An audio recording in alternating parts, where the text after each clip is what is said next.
गायत्री मंत्र हिंदुओं की नसों में खून के साथ ही हरकत करता है। यह मंत्र ऋग्वेद 3:62-10, सामवेद 1462 और यजुर्वेद 22:9-30-2 तथा 36/3 में उपलब्ध है। इसका शास्त्रीय नाम सावित्री है। अज्ञात अतीत से इसे कामधेनु माना जाता रहा है। कोई भी मनोकामना पूरी करनी हो, व्यावसायिक पुरोहित एक विशेष संख्या तक इसकी पुनः पुनः आवृत्ति का परामर्श देगा। कभी तो यह संख्या 1000 तक ही रह जाती है और कभी कभी 51 लाख तक पहुंच जाती है। वैसे तो यह मंत्र शुरू से ही हिंदुओं को परम प्रिय रहा है, परंतु पिछली शताब्दी से इसका जोरदार प्रचार है। पहले यह स्वामी दयानंद सरस्वती ने किया, बाद में लाखों की संख्या में विद्यमान उनके अनुयायियों आर्य समाजियों ने। आज भी कई आर्य समाजी सन्यासी गायत्री मंत्र पर सप्ताह भर व्याख्यान देते देखे जा सकते हैं, परंतु उनमें से कईयों के वक्तव्यों का मंत्र के साथ क्या संबंध है, इसका संभवतः स्पष्ट ज्ञान उन्हें भी न हो। कई बार ये व्याख्यान अपने सारे अर्जित ज्ञान को गायत्री मंत्र की ओट में बधारने के सिवा और कुछ नहीं होते। मंत्र का महात्म्य। गायत्री मंत्र का महात्म्य बताते हुए जमीन आसमान के कुलाबे मिलाए जाते हैं। बच्चे के जन्म जैसे शुभ कर्म से नवयुवक की मृत्यु जैसे अशुभ कर्म तक में इस मंत्र को झोंक दिया जाता है। सन 1964 की बात है। मैं उन दिनों प्रभाकर का छात्र था। एक युवा सन्यासी हमारे शहर के मठ में आया। संयोगवश वह भी उन दिनों प्रभाकर की परीक्षा की तैयारी कर रहा था। एक दिन बातों ही बातों में मैंने प्रभाकर की कठिनाई और परीक्षा में सफल होने के विषय में आशंका प्रकट की। वह बोल उठा, पढ़ने की और परीक्षा से डरने की क्या जरूरत है। 12,000 गायत्री मंत्रों का जाप करके हवन कर दो, विद्या तुम्हारे आगे पीछे घूमेगी। हम तो किसी दिन ऐसा ही करेंगे। प्रभाकर हमारे सामने क्या है, पता नहीं बाद में उसने ऐसा किया या नहीं और वह पास हुआ या नहीं, परंतु यदि मैं उसके पीछे लग जाता तो निश्चित है कि मैं तो कम से कम पास न होता। कुछ भी हो, वह संस्कृत और हिंदी अच्छी तरह जानता था और साधारण आदमी पर संस्कृत का एकाध श्लोक बोलकर प्रभाव डाल देता था। आज सोचता है कि सन्यासी ने न जाने कितने लोगों को गायत्री मंत्र की अफीम से अकर्मण्य बनाया और अंधविश्वास में डालकर जीवन में असफल और मूर्ख बनाया होगा। हमारे शास्त्रों, प्राणों, गृह्य सूत्रों और श्रौत सूत्रों में गायत्री मंत्र के विषय में बहुत प्रशंसात्मक वचन लिखे गए हैं। उन्हें यदि यहाँ उद्धृत करना चाहें तो एक लघु परिन ही बन जाएगी। अतः हम यहाँ एक ही पुस्तक से उद्धरण देंगे जो आर्य समाजियों सनातन धर्मियों की समान रूप से श्रद्धा की पात्र है। वह पुस्तक है मानव धर्मशास्त्र अर्थात मनुस्मृति। गायत्री मंत्र इस प्रकार है। उभूर्भुवः स्वः तत्सवितुर्वरेण्यं भर्गो देवस्य धीमहि धियो यो नः प्रचोदयात्। इसके विषय में मनुस्मृति में लिखा है, ब्रह्मा ने ऋग्वेद, यजुर्वेद और सामवेद से भुवः, भुवः, स्वः ये 3 व्याहृतियां प्रदर्शितन 76। यदि विप्र इन तीनों व्याहृतियों के साथ प्रातः सायं गायत्री का जाप करे तो उसे 3 वेद पढ़ने के समान पुण्य प्राप्त होता है।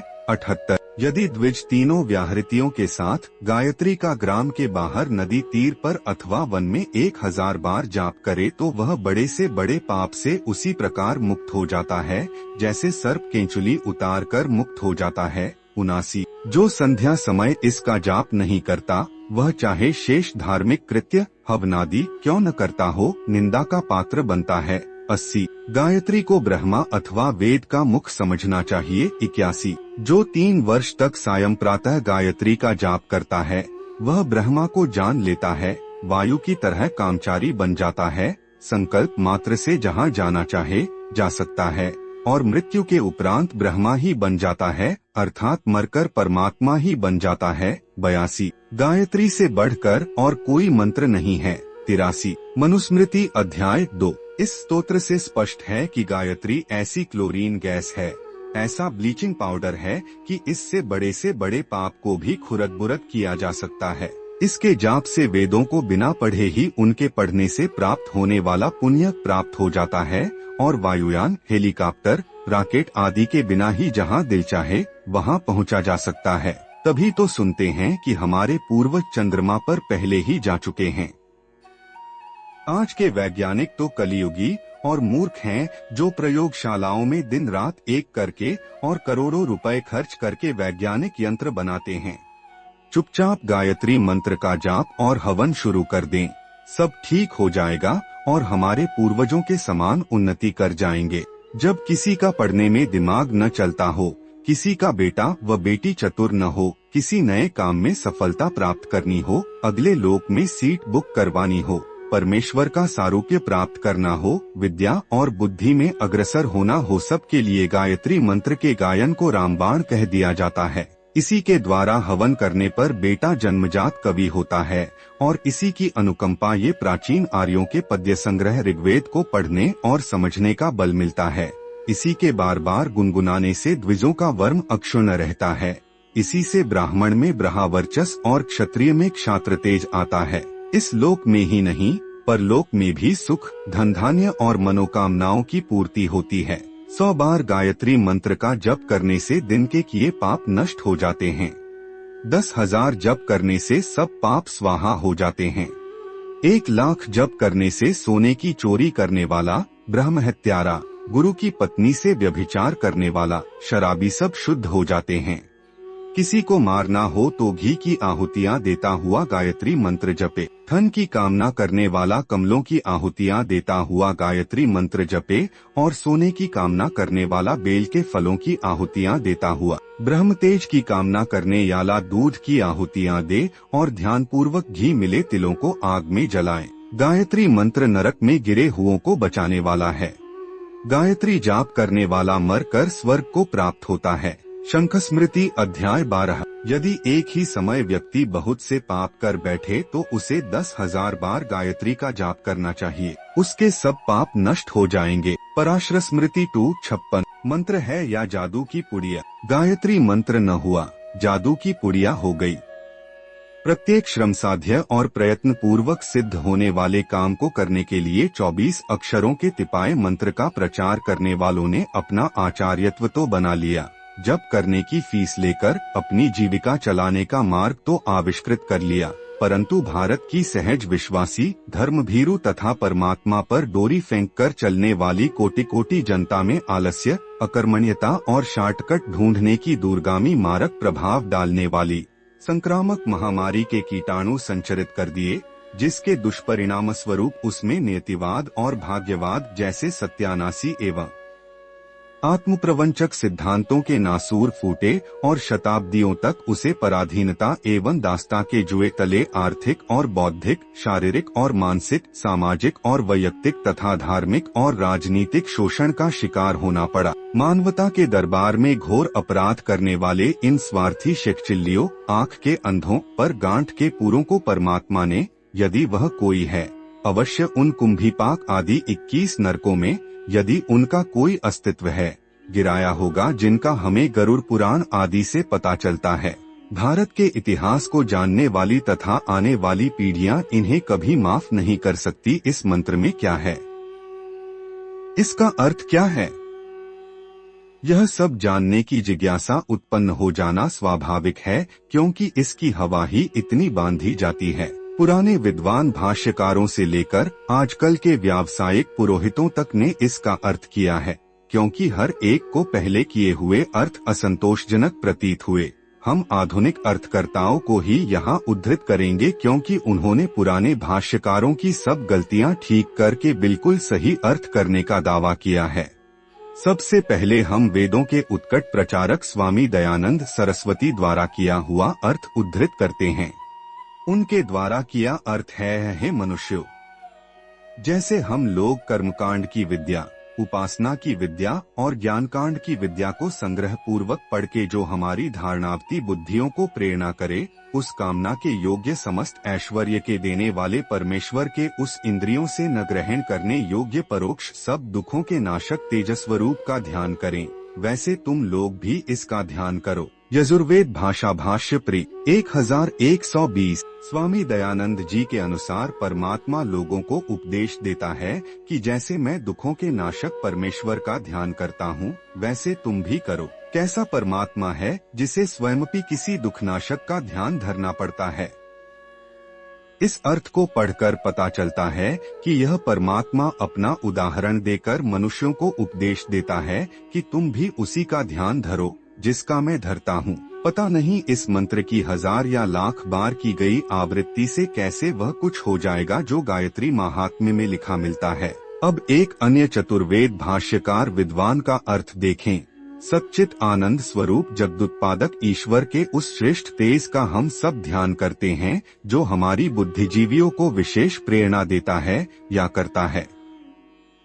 श्रीपाद दामोदर सातवलेकर कृत वेदामृत प्री 438। इस अर्थ को पढ़कर भी मंत्र के जाप का औचित्य औचित्य प्रतीत नहीं होता। उससे होने वाले पुण्यों और भौतिक विजयों की सत्यता का ख्याल करना तो नितांत मूर्खता होगी। यदि कोई अंधश्रद्धालु इस मंत्र का 2 लाख बार भी जाप करता रहे तो भी हमें तो समझ नहीं आता कि कैसे इससे उसको ब्रह्मा का ज्ञान हो जाएगा, उसका बड़े से बड़ा पाप कट जाएगा, उसमें हवासी निर्वाध गति आ जाएगी और बिना पुस्तकें पढ़े ही परीक्षा पास कर लेगा। यदि ऐसे ही होता तो भारत में हजारों वर्षों से गायत्री का जाप करने वाले सब बृहस्पति, अरस्तु, सुकरात और लाला हरदयाल ही पैदा होते, न कि घोर अंधविश्वासी और अंगूठा लगाने वाले अनपढ़। मेरे एक बुजुर्ग दोस्त हैं, बड़े श्रद्धालु किस्म के। एक दिन सायं भ्रमण के समय मिल गए। बातों ही बातों में बोले, आजकल मैं प्रातः 4 बजे उठकर कम से कम 10 मालाएं गायत्री मंत्र की जपता हूँ।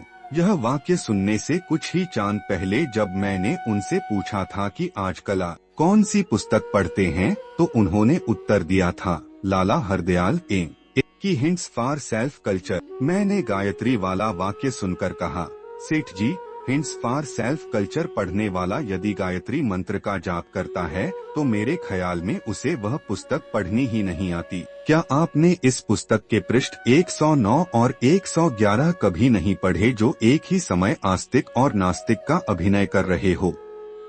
वह बोले, मैं इस पुस्तक के प्रत्येक शब्द का अर्थ जानता हूँ। इस घटना को यहाँ उद्धृत करने का मेरा अभिप्राय यही दर्शाना है कि कैसे पढ़े लिखों की अक्ल भी इस गायत्री रूपी गाय कामधेनु ने चर ली है। वे शब्दों के अर्थ तो जानते हैं परंतु पुस्तक को हृदयंगम नहीं कर सकते। जिन लोगों ने वह पुस्तक पढ़ी है वे जानते हैं कि उसे पढ़कर आदमी बुद्धिवादी हुए बिना नहीं रह सकता और बुद्धिवाद व जाप का ईट घड़े का बैर है। परंतु वर्षों से गायत्री जपने वाले मेरे दोस्त इतने बौद्धिक दिवालिये हो गए हैं कि बुद्धिवाद और अंधविश्वास में भी अंतर नहीं देख पाते। यह वेदों के मर्मज्ञ मैकडॉनेल ने इस मंत्र का अर्थ करते हुए लिखा है, हम सविता देवता के विशिष्ट तेज को प्राप्त करें और वह हमारे विचारों को प्रेरित करे। ए हिस्ट्री ऑफ संस्कृत लिटरेचर पृष्ठ 75। इस अर्थ से भी इस मंत्र के जाप का वृथापन प्रकट होता है। इस मंत्र का महत्व प्रतिपादित करके अनुष्ठान करने की संपत्ति देने वालों से जब अभीष्ट फल प्राप्त न होने पर इस मंत्र की शक्ति पर कलियुगी प्रभाव की बात की जाती है। जब उनसे इसकी शक्ति के कुठित हो जाने और फल प्राप्त न करवाने के विषय पर चर्चा छेड़ी जाती है तो उनमें से कई बड़ी बेहयाई और इत्मीनान से फरमाते हैं, आपने श्रद्धा पूर्वक और पूर्ण विधि विधान से अनुष्ठान नहीं किया, आथ तुम्हें पूर्ण फल कैसे प्राप्त हो जाता है। शायद ऐसे लोगों को ही लक्ष्य करके आचार्य चार्वाक ने कहा था, एक सत्ययोस्तवद भावी तत्रेष्ट जन्मनि उद्यनाहुः स्वमंत्र दीन संगन्याथा विदाह नैषधरितम महाकाव्य 17/63। अर्थात संदेह युक्त 2 कार्यों में से एक अवश्य ही होता है, अर्थात किसी स्त्री को जब बच्चा पैदा होगा वह या लड़का होगा या फिर लड़की, उनमें से यदि इष्ट कार्य हो जाए तो धूर्त लोग उसे अपने मंत्र का प्रभाव बताते हैं और यदि इष्ट कार्य न हो तो कहते हैं तुमने अमुक वस्तु का प्रयोग नहीं किया, अमुक विधान का पालन नहीं किया। वह अन्यत्र लिखता है, इसीलिए तो आचार्य बृहस्पति कह गए हैं कि कर्मकांड जप तप हवन आदि सब धनात्मक बुद्धि से रहित लोगों की रोजी का तरीका है। नैषधरितम महाकाव्य 17/38। गायत्री बनाम सावित्री। इस मंत्र का नाम देवता के लिहाज से सावित्री है और छंद के अनुसार गायत्री। वेदों में गायत्री, उष्णिहु, अनुष्टुभ, बृहति, पंक्ति,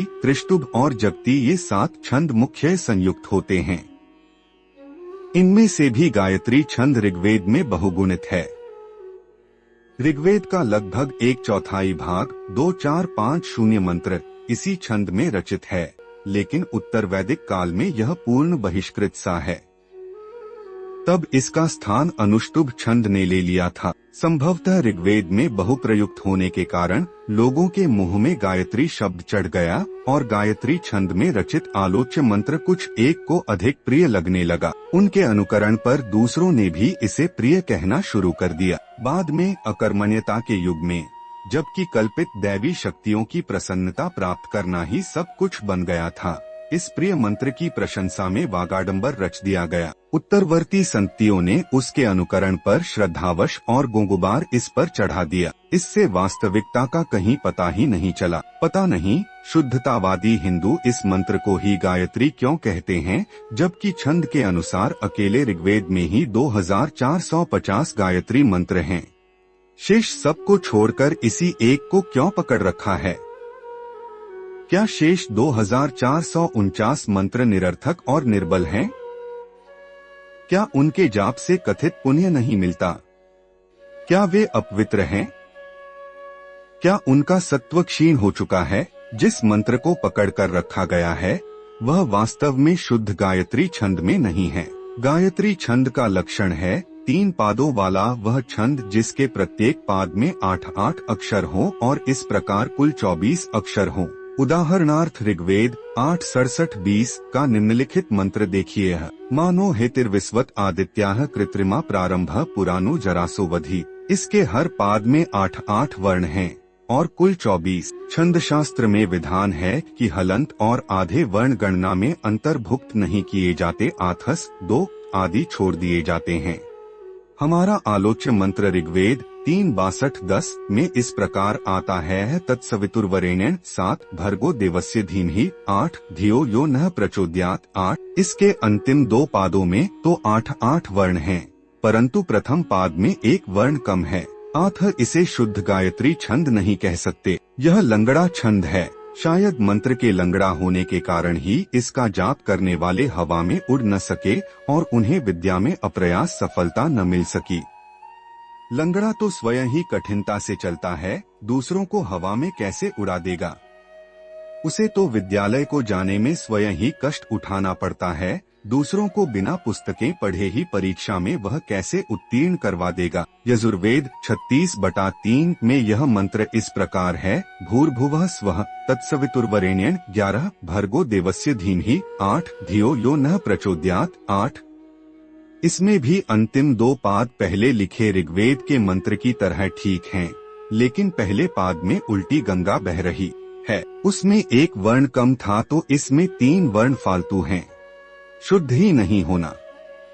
आखिर परमात्मा द्वारा प्रदत्त वेद जो हुए, वैसे भारतीय परंपरा अधिक और कम अंगों वालों को बुरा एवं अनिष्टकर मानती है। मनु आदि स्मृतिकारों ने तो यहाँ तक लिखा है कि ऐसी लड़की के साथ विवाह नहीं करना चाहिए जिसके अंग अधिक हो, अर्थात 6 उंगलियां आदि हो। मनुस्मृति 3/8। परंतु परमात्मा द्वारा कथित तौर पर आविष्कृत एवं साक्षात्या प्रदत्त वेदों में किसी छंद में 1 वर्ण कम है तो किसी में 1 नहीं, 3 वर्ण फालतू हैं।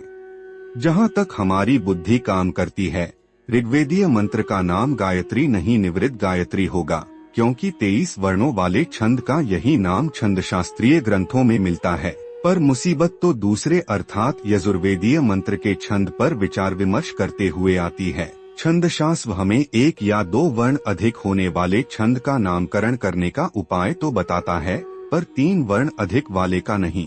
वैदिक प्रेस अजमेर में छपी यजुर्वेद संहिता सन 1927 के पृ 151 पर इस मंत्र के छंद के विषय में जो सांकेतिक रूप में लिखा गया है, वही उसी प्रेस से छपे स्वामी दयानंद सरस्वतीकृत यजुर्वेद भाषा भाष्य सन 1929 के पृष्ठ 1120 पर स्पष्ट करके लिखा गया है। स्वामी दयानंद ने लिखा है, भूर्भुवः स्वः इसमें देवी बृहति छंद है और तत्सवितु इत्यादि में नित्य गायत्री। इससे जहां हमारी इसका नामकरण करने की मुश्किल हल हुई है, वहां हमें यह भी पता चलता है कि मंत्रकार में वह चाहे ईश्वर हो या वैदिक काल का कोई कवि, इतना सामर्थ्य नहीं था कि वह 3 पाद का एक शुद्ध छंद रच सके। यदि वेद ईश्वर की रचना है, तब तो यह आक्षेप और भी गंभीर हो जाता है। क्योंकि इतनी बड़ी शक्ति वाले कल्पित परमात्मा का वर्णसंकर दोगला छंद बनाना बुरी तरह अखरता है। ऋग्वेद के मंत्र में भी कथित परमात्मा के छंद ज्ञान और छंद निर्माण सामर्थ्य का दिवाला निकल गया प्रतीत होता है। यदि छंद निर्माण सामर्थ्य के लिहाज से देखा जाए तो तथाकथित परमात्मा से पृथ्वीराज रासो का कवि चंदबरदाई और रामचंद्रिका का कवि केशवदास कहीं ज्यादा समर्थ सिद्ध होते हैं। इस प्रकार हम देखते हैं कि एक गायत्री आदि किसी मंत्र का जाप हमें अभीष्ट किनारे पर नहीं लगा सकता। 2 गायत्री छंद 2 अनभीष्ट रूपों में मिलता है, एक लंगड़ा, दूसरा अधिकांगी या दोगला और 3 इसी एक को गायत्री कहना, जो कि वास्तव में शुद्ध गायत्री है ही नहीं, और ऋग्वेद के गायत्री छंद में रचित शेष 2449 मंत्रों को छोड़ देना अन्याय व अनुचित है। गायत्री मंत्र आलोचनाओं और आपत्तियों के उत्तर। मेरे लेख गायत्री मंत्र पर विभिन्न शिविरों से तरह तरह की प्रतिक्रियाएं हुई, लेकिन खेद है कि किसी तथ्य तक पहुंचने के लिए जिस स्वस्थ प्रतिक्रिया की अपेक्षा की जाती है उसका सर्वत्र अभाव रहा। कुछ एक सांप्रदायिक पत्रिकाओं ने बहुत उलझनदार ढंग से टिप्पणियां की हैं, जिनसे उनके प्रतिपाद्य विषय अस्पष्ट ही रह गए हैं। इनमें सरकंडे की कलम से लिखे गए कुछ एक पत्र भी हैं जो यह सिद्ध करते हैं कि उनके लेखक पूर्णतः शुद्धतावादी हिंदू हैं। कुछ एक सम्मानित भिखारी उर्फ परान्न भोजी व धर्म के एकाधिकारी अपने गुरुडम और हलवे मंडे को खतरा समझ दुर्वासा का वेश धारण करके भी आए। इधर धर्म के कुछ स्थानीय स्वयंभू ठेकेदारों ने पूरी तरह व्यक्तिगत द्वेष से प्रेरित होकर धर्म रक्षा के लिए मेरे विरुद्ध नीच से नीच शब्द प्रयुक्त कर और ओछे से ओछा हथकंडा अपनाकर जो अपने वास्तविक भैरव एवं बीभत्स रूप का परिचय दिया, वह अपनी किस्म का ही अप्रिय अनुभव है। इन विभिन्न प्रतिक्रियाओं में वे लेख के प्रमुख अंशों की प्रायः उपेक्षा कर गए हैं। लेख में 3 बातें प्रधान थीं। 1. गायत्री मंत्र की पुनः पुनः आरती से वे फल प्राप्त नहीं हो सकते जो मनुस्मृति, शंख स्मृति, पराशर स्मृति आदि धर्म ग्रंथों में लिखे गए हैं। 2. गायत्री मंत्र शुद्ध गायत्री छंद में नहीं है, एक जगह लंगड़ा छंद है तो दूसरी जगह दोगला, और 3. केवल इसी विकृत छंद को अन्य 2449 गायत्री छंदों मंत्रों की विद्यमानता में क्यों पकड़ कर रखा गया है। कुछ एक अपराध आलोचक इन बातों की ओर ध्यान न देकर इस बात पर दृष्टि केंद्रित करते हैं कि लेख में स्वामी दयानंद सरस्वती और आर्यसमाजी सन्यासियों पर व्यंग्य किए गए हैं। प्रतीत होता है कि ये अपराध आलोचक गायत्री मंत्र का जाप नहीं करते, अन्यथा सविता देवता उनको कम से कम इतनी बुद्धि तो देता ही कि वे इस छोटे से लेख को पढ़कर यह समझ सकते कि लेख के प्रमुखांश क्या हैं। हमने लेख में स्वामी दयानंद के विषय में इतना ही लिखा है कि पिछली शताब्दी में उन्होंने गायत्री मंत्र का बहुत ज्यादा प्रचार किया। आर्यसमाजी सन्यासियों के बारे में सिर्फ यह लिखा गया है कि उनमें से कई सप्ताह तक गायत्री मंत्र या भाषण देते हैं और इधर उधर की सब कथा कहानियां सुनाते रहते हैं जिनका उस मंत्र से प्रत्यक्षतः कोई संबंध नहीं होता। हमारे अपराध आलोचक उन तथ्यों में भी आक्षेप योग्य स्थल देने का प्रयास करते रहे हैं। इन्हें चाहिए कि ये स्मृतियों में लिखे विधानानुसार गायत्री का जाप करें, लाकि ईश्वर एक इन्हें जरा सी बुद्धि दे जिससे वे यह जानने के योग्य तो हो जाएं कि लेख के प्रमुखांश क्या हैं और ऐतिहासिक तथ्य क्या हैं। अब हम लेख के प्रमुख अंशों को लेते हैं। मनुस्मृति, शंख स्मृति, पराशर स्मृति आदि धर्म ग्रंथों में गायत्री मंत्र के जाप के फल बताते हुए अतिशयोक्ति का आश्रय लिया गया है।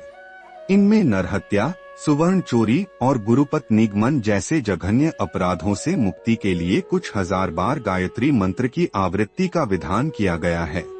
इस तरह के विधान अपराधों की भयंकरता और गंभीरता को कम करते हुए व्यक्ति को अप्रत्यक्ष रूप से सुझाते हैं कि नरहत्या कर लो, 10,000 बार गायत्री जप लेना, तुम दोष मुक्त हो जाओगे। इस तरह के विधानों को कोई भी बुद्धिमान मान्य नहीं ठहरा सकता। अभी तक ऐसे किसी फार्मूले का आविष्कार नहीं हुआ है जिससे यह सिद्ध किया जा सके कि नरहत्या करने का अपराध 10,000 बार गायत्री मंत्र जपने से समाप्त हो सकता है। 3. गायत्री जाप अनर्गल प्रला। दूसरे, इन धर्म ग्रंथों में गायत्री जाप के फल बताते हुए यह भी लिखा है कि इसका जाप करने से बुद्धि, धन धान्य और कामचारित्व संकल्प मात्र से जहाँ जाना चाहे जा सकना आदि की प्राप्ति होती है। गायत्री का कोई अनन्य भक्त चाहे तो इससे भी ज्यादा हसीन कल्पना करके अपना दिल बहला सकता है। नता जिनके मन और मस्तिष्क स्वस्थ हैं, वे जानते हैं कि केवल सविता देवता हमारी बुद्धियों को प्रेरणा दें। धियो यो न प्रचोदयात्, जपने से ही वृद्धि की प्राप्ति नहीं हो सकती। केवल रोटी रोटी रटने से ही भूख नहीं मिट सकती। अगर रोटी रोटी रटने से ही भूख मिटती होती तो भारत की खाद्य समस्या कब की हल हो गई होती। न हमें अमेरिका के आगे हाथ फैलाने होते और न ही रूस के आगे घुटने टेकने पड़ते। कुछ लोगों ने आरोप लगाया है, आपका लेखन हमारी भावनाओं को पीड़ित करता है।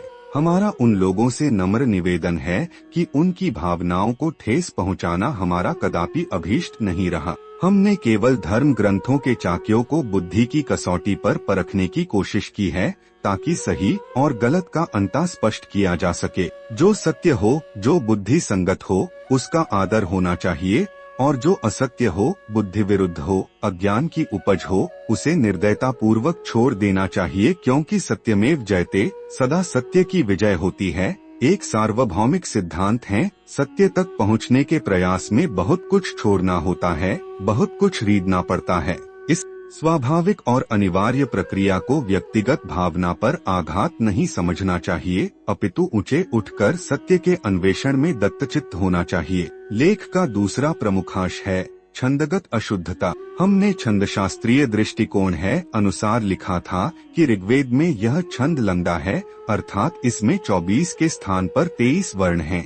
अतः यह निचंद गायत्री छंद है, शुद्ध गायत्री छंद नहीं। यजुर्वेद में यह छंद दोगला है, अर्थात दो भिन्न छंदों के मेल के कारण यह वर्ण संकर छंद है। इस पर हमारे एक स्वयंभू आचार्य लिखते हैं कि तत्सवितुर्वरेण्यम में जोन आधा है, उसे पूरा मान लेना चाहिए, इस तरह 24 वर्ण हो जाएंगे। हम पूछते हैं कि वह कौन सा छंद शास्त्रीय ग्रंथ है जो मध्य के आधे वर्ण को पूरा मानने का परामर्श देता है। छंदों का जरा सा ज्ञान रखने वाला प्रवेशिका का विद्यावी भी यह जानता है कि यदि आवश्यकता पड़े तो अंतिम हलंत को पूर्ण माना जा सकता है, न कि मध्य के वर्ण को। उन्होंने यह नहीं बताया कि तू और को भी त और र क्यों न मान लिया जाए। एक दूसरे आचार्य ने लिखा है, तत्सवितुर्वरेण्यम में न्य में ए और अ का योग है, अतः यहाँ 2 वर्ण हैं, एक नहीं। इस तरह 23 के स्थान पर 24 वर्ण हैं और क्षर शुद्ध है। लगता है आचार्य जी संधियों का खूब अभ्यास करते हैं और इसी झोंक में यह भी विस्मृत कर जाते हैं कि स्थल यन संधि का है भी या नहीं। लगता है वे बहुत वृद्ध हैं और वार्धक्य दोष से गायत्री जपने पर भी उनकी बुद्धि ठीक नहीं रही है। अच्छा हुआ यदि वे अपने किसी क्रमिक बुद्धि वाले विद्यार्थी से ही इस विषय पर कुछ सलाह मशवरा कर लें। यदि उसने सिद्धांत कौमुदी पढ़ी है तो वह अपने परम पूज्य गुरुजी को बताता है कि यहाँ कोई संत नहीं है। यहाँ उनादि अन्य प्रत्यय हैवरिज अन्य 3/98। इस सूत्र के अनुसार वृष धातु से अन्य प्रत्यय की प्राप्ति पर वरेण्य शब्द निष्पन्न होता है। मूलतः यहाँ नई है और न कथित। इस तरह के हथकंडों से आचार्य जी ने अपनी अज्ञानता को कुछ पंडितों से बढ़ाना चाहा है। बुरा हो व्याकरणों का हजारों साल पूर्व ही सूत्र वरेण्य की निष्पत्ति को पति के रूप में अंकित कर दिया गया है। ऐसे में पुरालेखे पोंगा पंडितों के अज्ञान की सभी के सहयोगी प्रदर्शनी लग जाती है। वैदिक परंपरा इस छंद को किस रूप में लेती है, इसका ज्ञान प्राप्त कर लेना भी आवश्यक है। जिन लोगों ने विधिवत वेद पढ़े हैं वे जानते हैं कि मूल वेदों में मंत्र के ऊपर उस छंद का नाम अंकित होता है जिसमें वह रचा गया होता है। वेदों का प्रकाशन बहुत सावधानी पूर्वक और अनेक पांडुलिपियों के प्रकाश में किया जाता है।